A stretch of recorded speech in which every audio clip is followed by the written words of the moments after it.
62માં વાર્ષિક દિન નિમિત્તે મંચસ્થ મહેમાનશ્રીઓ, જેમાં મંત્રી શ્રી સુમનભાઈ પટેલ સાહેબ, પ્રમુખ શ્રી દર્શનાબેન દલાલ,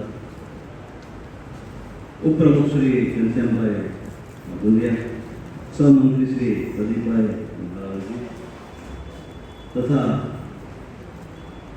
અહીં કોલેજના આચાર્ય એવા કોરટ સાહેબ, લો કોલેજના આચાર્ય શ્વેતાબેન તથા તમામ મંચસ્થ મહેમાનશ્રીઓ,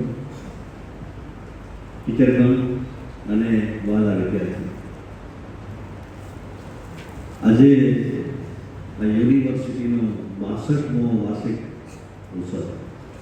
62મો એટલે આજે મારી ઉંમર કરતાં પણ 10-12 વર્ષ વધારે છે, કારણ મારે 52 મારું ચાલે છે અને આજે 64મો કહેવાય એટલે બહુ મોટી વાત છે.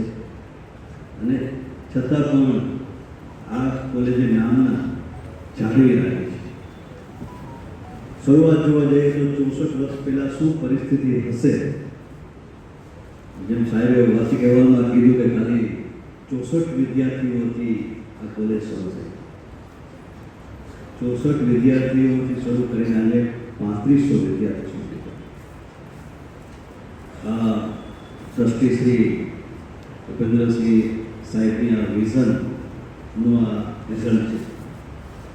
ખરેખર આપણે સન્માનવા જોઈએ કે આટલી દીર્ઘ દ્રષ્ટિ અત્યારના સમયમાં કોઈ જમીન પર ના આવે.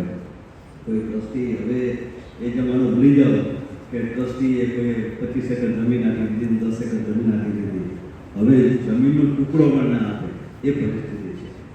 હવે બધા સેલ્ફ ફાઇનાન્સ કોલેજ કરે, પોતે કમાય, પણ સમાજ માટે કરે એવી નિર્દૃષ્ટા લોકો એ આ ઉપેન્દ્રસિંહ જેવા જ બની. આજે એનો વંશજ પણ ખૂબ સારી કામ કરી રહ્યો છે, એને પણ આપણે બિરદાવવા જોઈએ.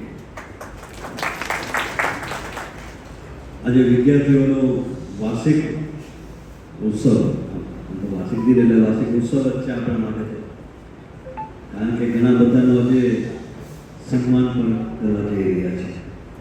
અને જેમ સાહેબ દરેક ફિલ્ડમાં, કે પછી સ્પોર્ટ્સ હોય, સાંસ્કૃતિક હોય કે પછી આજે એજ્યુકેશનલ તમામ રસ જોવા જઈએ તો તમામ પાસાઓમાં બોડેલી કોલેજનું પરફોર્મન્સ સારું છે, જે સંદર્ભે આજે સૌ કોઈને ઇનામ આપવા જઈ રહ્યું છે.